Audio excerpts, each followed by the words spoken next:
Hello everyone, and welcome to the presentation about the SPAB Manifesto by Morris and Webb. The SPAB Manifesto is a historic document about conservation of ancient buildings. It was written for the Society of the Protection of Ancient Buildings, and the authors include William Morris, textile designer, writer and active socialist, Philip Webb, architect and designer, and other founding members in the year 1877. And why was it written?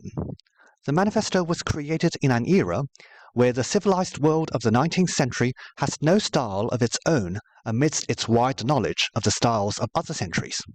Its central concern of heritage practice at the time was the abuse of restoration of buildings. The manifesto regarded 19th century restoration as forgery, destruction, and misleading addition, while viewing the building maintenance and repair works of earlier centuries in a much more positive light. The latter, according to the manifesto, clearly indicates the fashions and styles of the respective era due to their technological inability to replicate and falsify the building's original style. Architectural fabrics record essential and interesting information of the building's history, and provide a sense of antiquity and a living spirit of past religion, thought, and manners of life.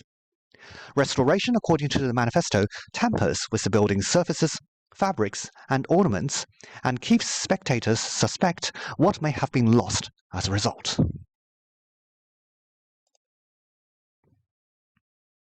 So how is the manifesto trying to solve its main concerns? First, it identifies the buildings worth protecting based on their artistic, picturesque, historical, antique, or other substantial qualities. It aims to protect instead of to restore, or in its own words, to stave off decay by daily care. It aims to carry out preservation work when obvious needs arise. It does not pretend to restore in a perceived original style or other imagined styles. As for the continuing use of the building, it aims to raise another building instead of altering or enlarging the current one. When it treats ancient buildings as monuments of a bygone art, created by bygone manners, that modern art cannot meddle with without destroying. Our question here is, for museums and galleries in ancient buildings or old buildings that are open to the public, how do you think the SPAB approach may help mediate the conflicting needs between visitors who desire to appreciate the architectural beauty and knowledge, and the administrators and conservators? If the building contains two collections, with one arranged in a cabinet of curiosity style and another in an art historicist style, what are their respective benefits or hazards to the building's overall preservation? Which style of collection layout would you prefer from the perspective of old building protection? We may come back to this in our discussions. And now let's apply the SPAB approach in the 21st century. There is a more contemporary document written by Slocum about this topic. First of all, it aims to understand the history, design, and construction of a building through thought and investigation before making conservation decisions. It maintains integrity and continuity of the building's context, and aims to not relocate buildings or reduce them to facades. The approach aims to repair in situ, without removing elements or work on them in a workshop.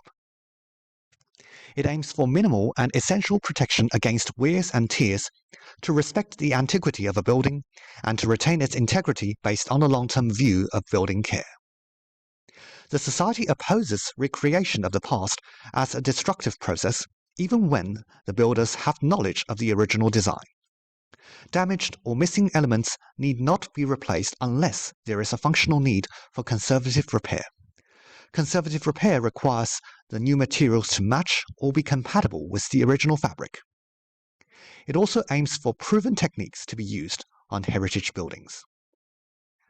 The approach also requires the skillful repair of workers with conservation experience and expertise, up-to-date training, and also passing on the knowledge to new generations.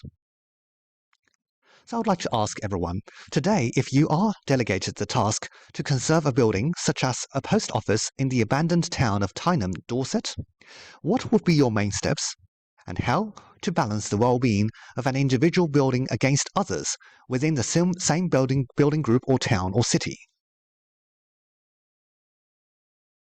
And here is a brief chart of the SPAB approach. Now let's have a look at the pros and cons of the SPAB model. Is it useful, or what are some of its flaws? First of all, it enjoys a worldwide popularity for building heritage conservation. Its philosophy of proven and sustainable conservation can apply to many generations of ancient building repairs. The Manifesto serves as a rallying point and touchstone compared to other conservation movements without a manifesto, such as George Godwin's movement. The Manifesto is not only well implemented, but also well written and lacked competitors.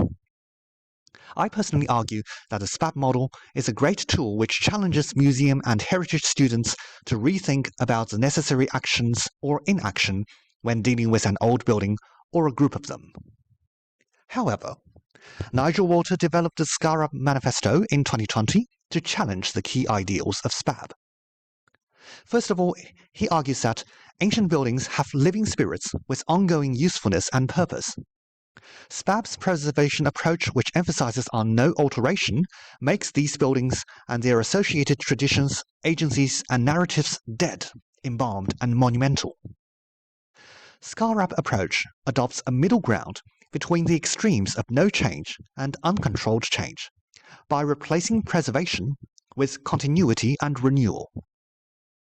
Rather than avoiding changes, the SPAB approach advocates for methodologies for telling good changes from bad ones, to promote a continuity of fluid and evolving tradition, and to keep the local community in interactive conversations with the building. I argue that while SPAB's encouragement of modern creativities on building conservation is important to form an equal dialogue with the building's older styles, as opposed to SPAB's vision of the old styles dominating the dialogues, we should also encourage broader discussions between urban and building administrators, local communities, and other stakeholders to carefully reshape the uses and meanings of the buildings, and to decide on the best guidelines for the new styles to coexist with the old. And finally, let's have a look at a case study of how the SPAB approach was used. Here we have St. Margaret Church at Rottingdean, Sussex. In 2022, a development statement was issued by the church vicar, the Reverend Dr. Anthony Moore. In this document, the church identified the most urgent repair for its main building is for the main floor space. Other facilities, such as lavatories, an office, a kitchen, and a meeting room, will be developed as independent structures from the church building, which will minimize the impact of these new functions on the church architecture itself. Though there was an unforeseen need for extra parking space due to the establishment of these new extra facilities, the church's solutions mainly involved extension and upgrade outside the church building. The needs for repair and renovation arise mainly due to the church's increased capacity to welcome the local congregation and the wider community for religious, social, and artistic events. These activities are gradually returning to pre-pandemic levels.